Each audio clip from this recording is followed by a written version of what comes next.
Hi everyone, my name is Rachel Haynes. I'm 34 years old. I live in a suburb just outside of Columbus, Ohio, and I have a daughter named Lily who just turned 2 years old. And I want you to know, before I say another word, that I never in my entire life imagined I would be sitting here telling this story to strangers on the internet. I'm a pretty private person. I'm not someone who posts my drama online. I've watched those videos where people talk about their awful in-laws, and I think, wow, how bad could it really be? I get it now. I deeply, personally get it now. So here I am, because I have been holding this inside for almost a year and a half, and something in me needs to let it out. And maybe, just maybe, hearing this helps somebody out there who's currently in the middle of what I was in the middle of and feels completely alone, because that's exactly how I felt. Completely alone.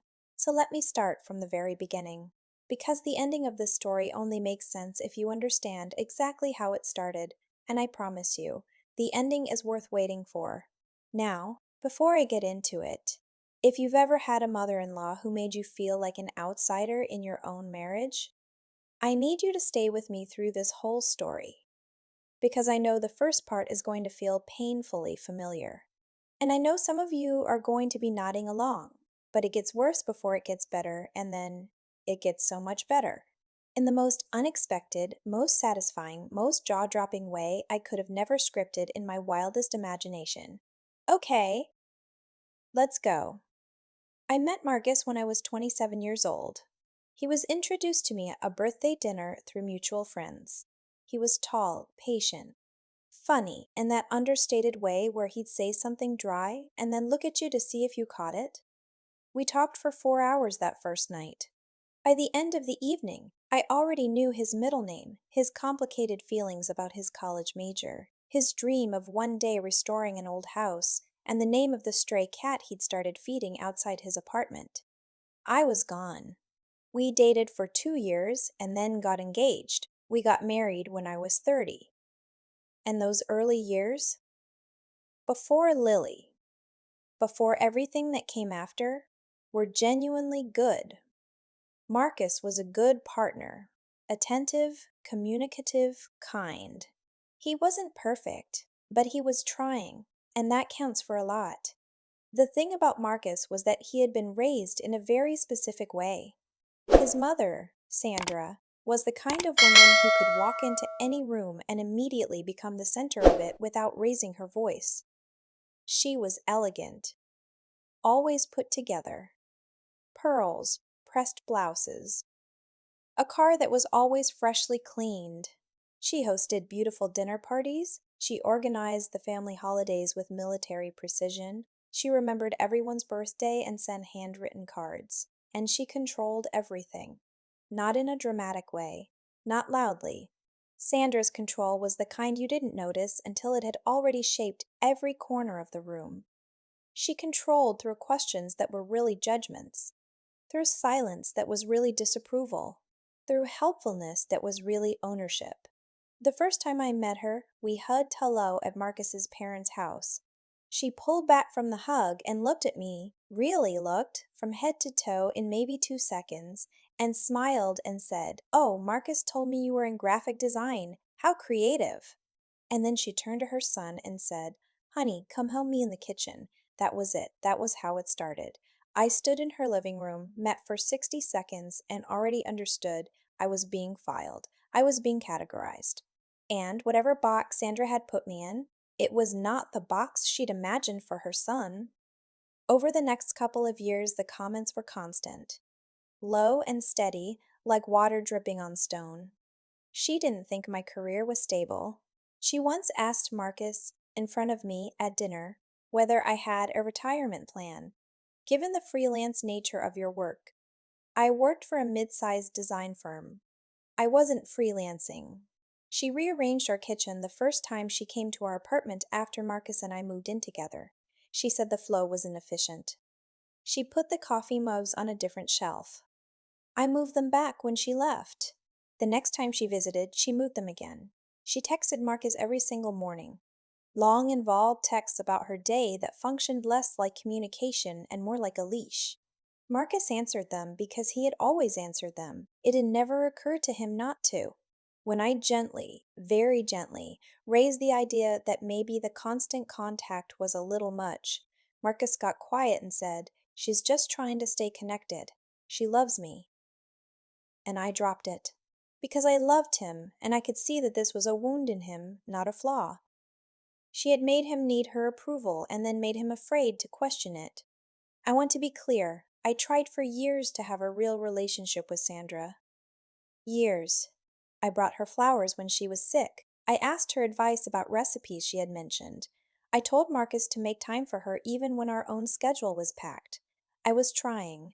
But the truth is, some people don't want a relationship with you. They want a role you can play in their story. And the role Sandra had written for her son's future wife was small and subservient and grateful. And I was none of those things in a way that satisfied her. She told Marcus 2 years into our marriage, and I only found this out much later, that she thought he had settled, that he could have done better, that I was fine but not exceptional. He told me during a fight about something unrelated. It slipped out. He immediately looked like he wanted to take it back. I never forgot it. We found out I was pregnant about 18 months after our wedding. We weren't trying exactly, but we weren't not trying. When the test came back positive on a Thursday morning in September, Marcus and I just stood in our bathroom holding the test and staring at each other, and then both started laughing at the same time. We told our families the following weekend. My parents cried. My dad pulled Marcus aside and said something quietly to him, and Marcus came back looking emotional, and later told me my dad had said, "Take care of her. She's the best thing we ever made." I still cry about that. Sandra's reaction was more complicated. She smiled. She said all the things you say. She hugged Marcus and called it wonderful news. But when she hugged me, I remember noticing that it was brief and stiff and performative. And when she pulled back, her eyes were doing that thing again. That cataloging, calculating look. Like she was running a quick analysis and filing the results. I told myself I was imagining things. Pregnancy hormones, I thought. You're being oversensitive. I was not imagining things. Within a week of the announcement, the comments began. They were gentle enough that you couldn't call them out without sounding paranoid, but pointed enough that you knew exactly what they meant. "Rachel, I hope you're taking care of yourself. Stress in early pregnancy can have real effects on development." "Marcus, are you making sure she's eating properly?" "I have some articles I can send. I know it's early to say, but I have a feeling this baby is going to have strong Haynes family features. It's amazing how dominant those genes can be." That last one. The first time she said something like that, I remember putting my fork down at her dinner table and looking at her. She was looking at Marcus. She had this small, private smile on her face that I couldn't read. His father, Richard, was eating. Quiet as always. Richard was a man who had learned, I think, to live very comfortably in the background of Sandra's world. Marcus was nodding along, completely oblivious. I stored the comment in the back of my mind, where I kept all the other things I wasn't sure how to process yet. The 9 months of my pregnancy were, professionally, some of the best of my life. I got a promotion in my second trimester. I finished a huge project I was proud of. I felt in my work completely in control and capable. At home, things were harder. Sandra visited more frequently as the pregnancy progressed. She always had a reason. She'd seen something at the store she thought we needed. She wanted to drop off a casserole. She had information about a birthing class. Each visit came with its own set of small corrections and unsolicited opinions. She had thoughts about the nursery colors. She had thoughts about which crib was safest. She had thoughts about my birth plan. She forwarded Marcus articles, not me, Marcus, about the importance of family support during pregnancy, as though I was somehow keeping him from her. But the thing that stayed with me, the thing I couldn't shake, was the way her comments kept circling back to genetics, to the baby's appearance, to what the baby would look like. It became almost a theme. The heinous features are very strong. Marcus looked just like Richard when he was born. I'm so curious to see the resemblance. You know, family genetics tell you everything about a person, really. I've always believed that. I hope the baby has Marcus's bone structure. It's so distinctive. Every time I'd look at her, she'd be smiling, looking at Marcus. I mentioned it to my friend Darla, who had met Sandra a handful of times. Darla looked at me sideways and said, "Rachel, why does she keep talking about whose genes the baby has?" "I don't know," I said. "Has she ever said anything directly? About you? About your past?" "Not to me." "What about to Marcus?" I didn't have an answer for that, because Marcus and I didn't talk about Sandra much. Whenever I raised concerns, he deflected. Not maliciously. He just genuinely did not want to look directly at who his mother was. It was too painful. I should have pushed harder. I should have made him look. My daughter came into the world on a Tuesday morning in April. She was 8 pounds 3 ounces. She had a full head of dark hair and my nose and Marcus's ears and the loudest cry I have ever heard from a person her size. She was perfect. The nurses put her on my chest, and I held her and I looked at her, and something in me that I didn't know was waiting clicked completely, entirely, irreversibly into place. Like a door I hadn't known was closed finally swung open. Marcus was there. He cried. He held her and talked to her quietly, his big hands cradling her tiny head. And I watched him, and I thought, this is everything. This is what all of it was for. Sandra arrived at the hospital about 2 hours after delivery. I was still in the hospital room, exhausted, in a hospital gown, trying to eat the terrible hospital crackers because I was starving. Marcus's father, Richard, came with her. They brought flowers. Richard came to me first. He patted my hand, looked at Lily in the bassinet with quiet wonder, and said, "She's beautiful, Rachel. Well done." Sweet man. Sandra went straight to the bassinet. She didn't ask. She just picked Willie up, and she held her, and she looked at her, and I watched from the bed, and I saw the expression on Sandra's face, and I felt the first real bolt of something cold move through me. She was studying her. The way you study a document you're something specific in. Her eyes were moving across Lily's face slowly, systematically. And then Sandra smiled, that precise, rehearsed smile, and said, "She's beautiful. It's hard to see Marcus in her yet. Babies always look like their mothers at first." "Most babies look like potatoes at first," Marcus said, laughing. Richard chuckled. Sandra did not. She was still looking at Lily. Still searching. I took my daughter back. I want to be honest about the weeks following Lily's birth, because they were already hard before Sandra made them harder. I had a difficult postpartum recovery. I was exhausted in a bone-deep way I had not anticipated. Breastfeeding was painful and frustrating. I had some postpartum anxiety that I didn't fully recognize at the time. Just a constant low hum of worry that never quite turned off. I was trying to learn how to be a mother in real time while my body was also recovering and my hormones were recalibrating, and I needed support. What I got instead, every time Sandra visited, was a list of things I was doing wrong. She thought Lily wasn't eating enough. She thought I was holding her too much. She thought my swaddling technique was incorrect. She brought over a baby monitor she preferred and put it in Lily's room without asking. And when I put ours back, she said, "I just want to make sure she's safe, Rachel." As if my monitor was somehow dangerous. And then there were the visits where Sandra would hold Lily, and again, just look, just study her face. And every so often she'd make a comment. "I keep looking for the Haynes eyes. They're usually so distinctive." Or, "Has anyone said she has your sides coloring, Rachel?" It's quite strong, isn't it? My mother, visiting on one of those days, pulled me aside after Sandra left. "My mom is sharp. She's the kind of woman who misses nothing. Rachel," she said quietly, "what is that woman looking for when she looks at your baby?" "What do you mean?" "She stares at Lily like she's trying to solve something. It's not grandmotherly, honey. It's analytical." I didn't know what to say. "She's just Sandra," I said. I regret that response deeply.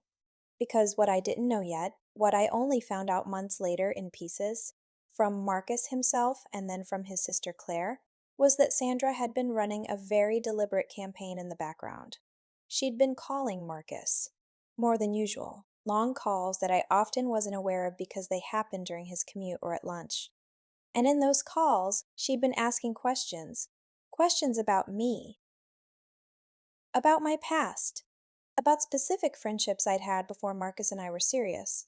She'd brought up a male friend of mine named Derek who had come over to our apartment during a 2-week break Marcus and I had taken early in our relationship, 2.5 years before Lily was even born. She had twisted that visit, which had been completely innocent, into something she presented to Marcus as a reason for doubt. She had told Marcus that the timing of the pregnancy was interesting, that I'd seemed different during my first trimester, that she'd always found it curious that I didn't talk much about my life before him. I talked about my life before Marcus constantly. My childhood, my college years, my friends, it was all completely open. But Sandra wasn't trafficking in facts. She was trafficking in insinuation. And Marcus, my husband, the man I loved, the man I had made a family with, had let her in. He hadn't come to me with doubts. He hadn't asked me. He had let her water the seed of suspicion quietly in his mind for weeks, while I was home recovering and learning how to be a mother. I didn't know any of this was happening. Not yet. Lily was 4 months old. It was a Thursday afternoon in August. Marcus was at work. Lily had just gone down for a nap. One of those glorious 2-hour naps that feel like a gift from the universe. I was doing the mundane automatic tasks of early motherhood, putting away dishes, folding laundry, going through the mail. There was a package on the counter addressed to Marcus. It was already opened, which wasn't unusual. He sometimes came home for lunch and grabbed packages. I assumed it was something he'd ordered online. Electronics, probably, or something for the car. I pulled out the contents without thinking, and then I stopped moving entirely. It was a DNA testing report. Several pages, stapled, with the logo of one of the major consumer ancestry companies on the header. The report was under Marcus's name. The testing profile was labeled Sample A Adult Male. There was also a Sample B Child.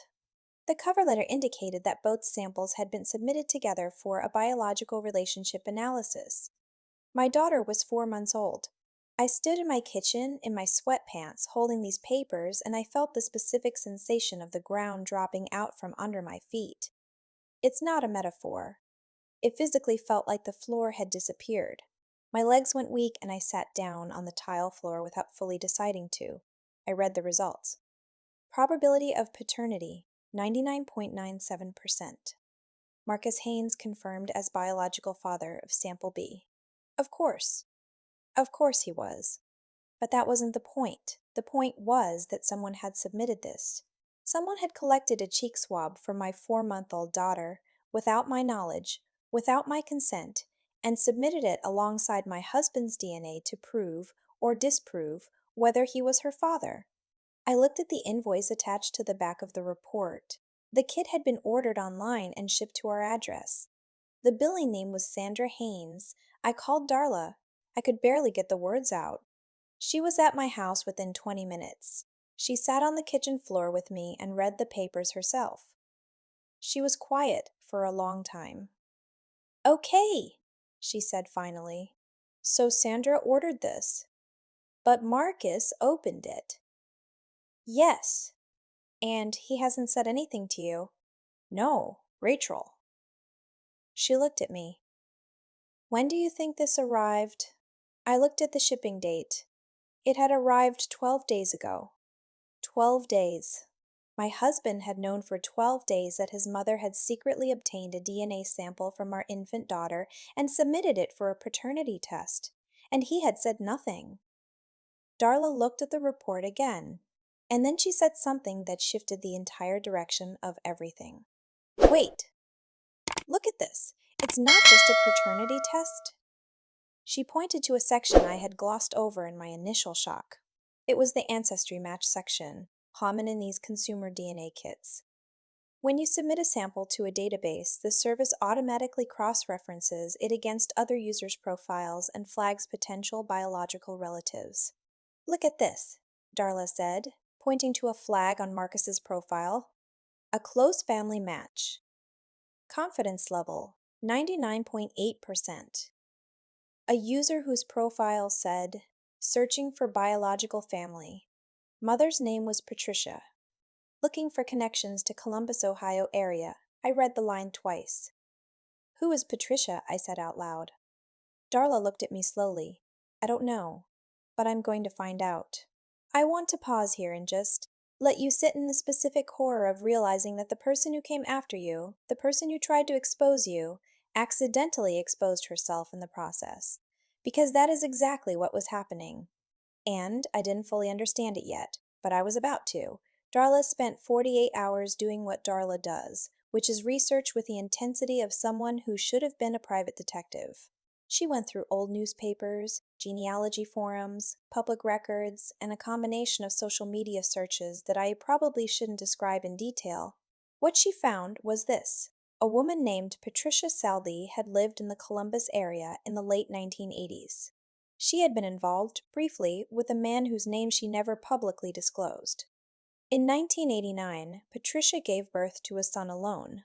She raised him by herself in another state. She never named the father on any public record. Patricia had passed away 2 years ago. Her son, now in his mid-30s, had recently done an ancestry DNA test, specifically hoping to find out something about his biological father's family. His profile said he was a paramedic. He had listed his mother's first name, hoping someone would recognize it.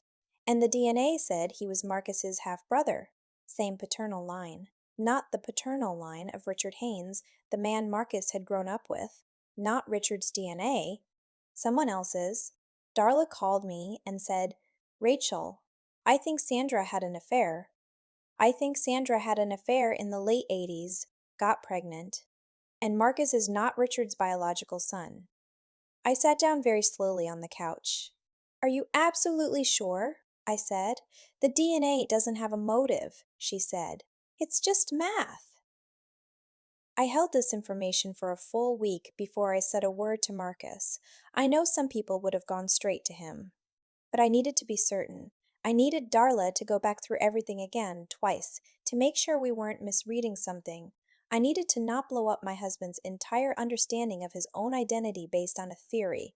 When I was sure, when we were as sure as you can be short of a separate confirmatory test, I sat Marcus down on a Sunday evening after Lily was asleep, and I made us both coffee, and I said, I need to show you something. And, before I do, I need you to understand that what I'm about to tell you has nothing to do with you and me. This isn't about what happened between us. What I'm about to show you is about your mother. He looked at me with that careful attention he has when he knows something significant is coming. I walked him through everything. The ancestry match, Patricia, the research, the timeline, the half-brother. I watched his face. Confusion first. The kind of confusion where your brain is trying to reject information it can't yet fit anywhere. Then a slow, terrible dawning. His jaw tightened. His eyes went to the middle distance, where people look when they're not seeing the room, but some internal landscape instead. She had an affair, he said quietly. That's what the evidence suggests, I said. And my dad, Richard, may not know. He was quiet for a long time. Long enough that I got up and sat next to him on the couch instead of across from him. I put my hand on his arm. I didn't say anything. Sometimes the most important thing you can do for someone is just be there physically while they process something that is going to take a very, very long time to fully land. Finally, he said, she did all of this. She went after you. She tested Lily. She spent months putting these ideas in my head. And the whole time He couldn't finish the sentence. Yeah, I said softly. He turned to me, and his eyes were red.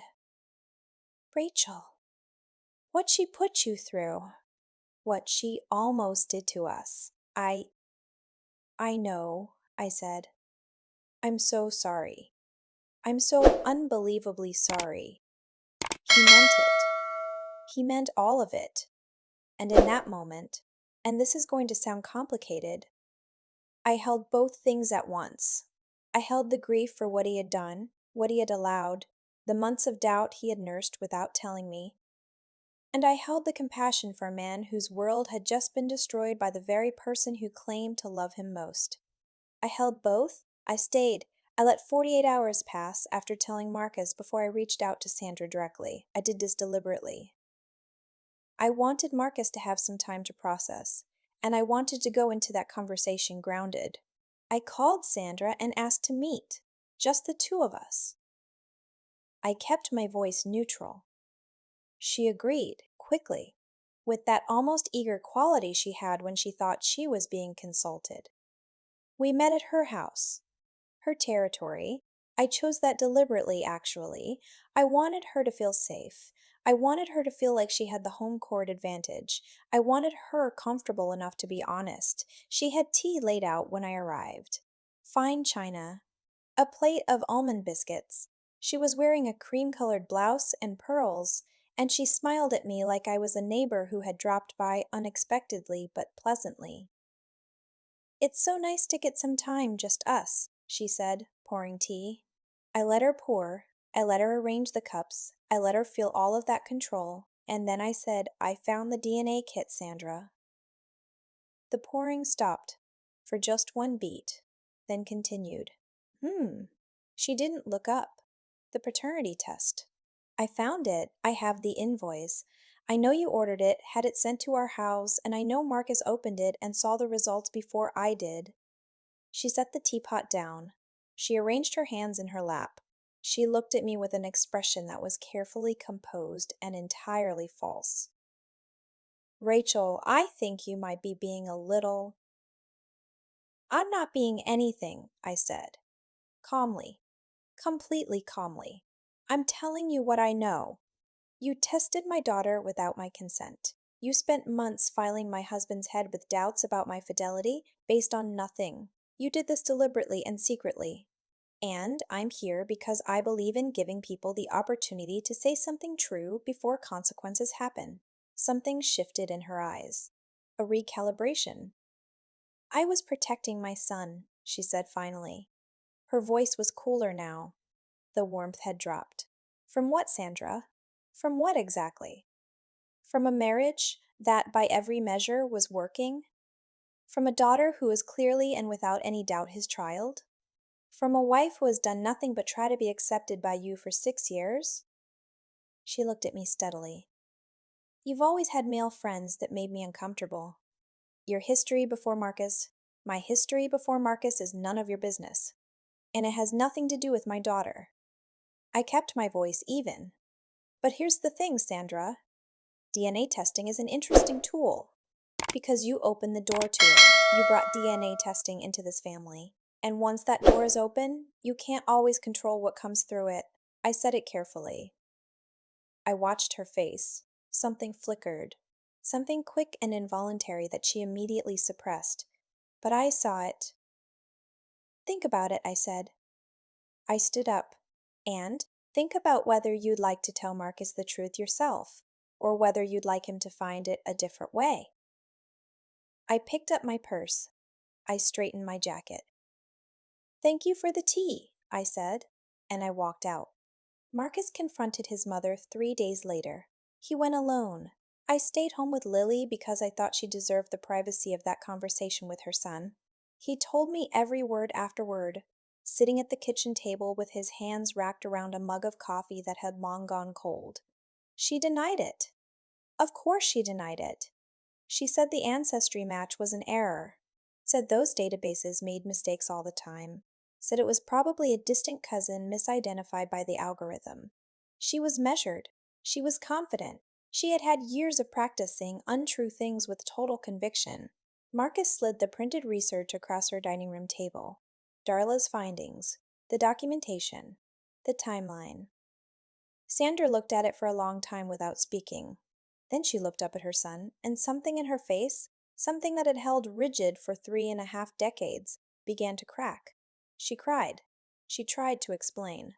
She said it had been a terrible mistake, that she had been young and lonely, and Richard had been working all the time, and she had been isolated, and it had only happened a few times, and she had ended it, and Patricia had moved away, and she had thought, she had truly believed that the secret was buried, that it was over. that it had no bearing on anything, that she had paid for it in guilt for 36 years, and that was punishment enough.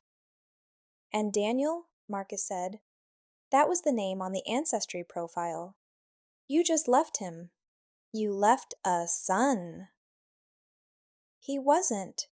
I didn't know for certain that you knew, Mom. Silence. You knew, he said again. And you spent 36 years protecting that secret. And you turned around and accused my wife of the exact same thing. You accused Rachel of cheating. You tested my daughter. You almost destroyed my marriage because you needed me to believe that the kind of thing you did was something other women did. Not you. Never you. She was crying openly now. Tell Dad, Marcus said. His voice was flat, empty. The way voices sound when all the emotion has drained out and what's left is just the truth standing alone in a room. You tell him, before I do. You give him that much. He got up. He walked to the door. Marcus, I need time, Mom, he said. And he left. Sandra told Richard 4 days later. I know this because Richard called Marcus that Sunday evening and Marcus took the call on the back porch. I could see him through the glass door, standing very still, listening, his shoulders curved inward in that way they never were. He came back inside after 20 minutes and sat down across from me at the kitchen table. Dad knows, he said. How is he? Marcus was quiet for a long time. He said he suspected. Once, a long time ago, there was a period he described when she had been different, distant, distracted. And he had noticed, and he had asked, and she had denied it, and he had chosen to believe her. Because he loved her. Because it was easier. I thought about that, about all the things we choose not to see because seeing them costs too much. He said it doesn't change how he feels about me, Marcus continued. His voice was very careful, the way you speak when you're trying to hold yourself together. He said I'm his son. He meant it. I could hear it. Of course he did. But he said he can't. He doesn't know if he can look at her the same way.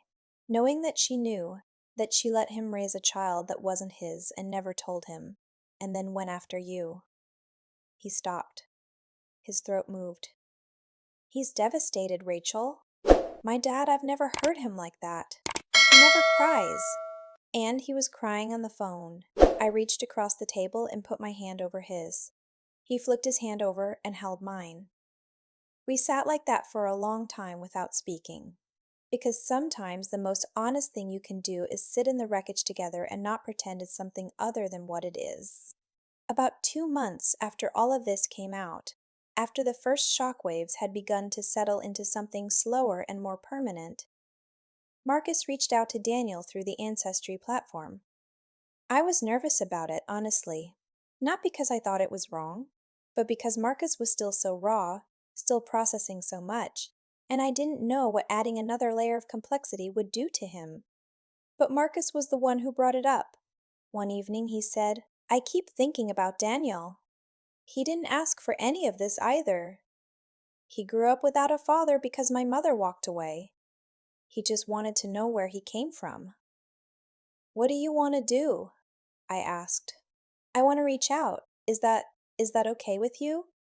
Of course it is, I said, and I meant it. He sent a message. Brief, careful, honest. He explained who he was, said he had seen the match, said he understood if Daniel needed time, but that he was open to talking. Daniel wrote back within a day. He was gracious. He was clear that he wasn't looking to disrupt anyone's life. He said his mother had passed away without ever telling him his father's name, and he had done the test purely hoping for some medical history or some sense of connection. He said he hadn't expected this, but he was glad Marcus had reached out. They talked on the phone for the first time on a Wednesday night. I sat in the kitchen while Marcus paced in the living room, and I could hear the low murmur of his voice. Not the words, but the cadence and the rhythm of it slowly changed from formal and careful to something looser. Something that sounded more and more like two people who had just realized they understood each other. When Marcus came in afterward, his eyes were red, but the tension in his face had eased. Well, I said. He's a paramedic, Marcus said. He coaches youth soccer on weekends. He has 2 daughters. A pause. He has the same laugh as me, like exactly the same laugh. It caught me off guard. His voice went quiet. His youngest daughter, he showed me a photo. She has Lily's eyes around the corners. I looked at my husband, at everything this had cost him, and at everything, somehow, impossibly, against all the damage Sandra had tried to do, was being found. Are you okay? I asked. He thought about it. I think I'm going to be, he said. Sandra did not take the consequences of her own actions gracefully. When she found out Marcus had made contact with Daniel, she called him. Screaming, actually screaming, which was so far outside her careful, controlled register that it frightened Marcus a little, he said. She accused him of betraying the family, of letting a stranger in, of destroying everything she had worked to build. Her word, destroy. Marcus told me this, and I sat with the specific bitterness of it for a moment. Sandra, who had secretly obtained a DNA sample from my infant daughter, who had spent months poisoning my husband's mind with manufactured doubts about his wife, who had been carrying a secret for 36 years that she had protected at the expense of her husband's truth and an abandoned son's entire identity. Sandra, who had destroyed, was using that word about her son reaching out to a half-brother. Marcus told her very evenly, Mom, you brought DNA testing into this family. You opened that door, you don't get to control what came through it. She hung up. Richard, in the weeks that followed, moved into a small rental apartment on the other side of Columbus. Not a dramatic exit. Richard wasn't a dramatic man.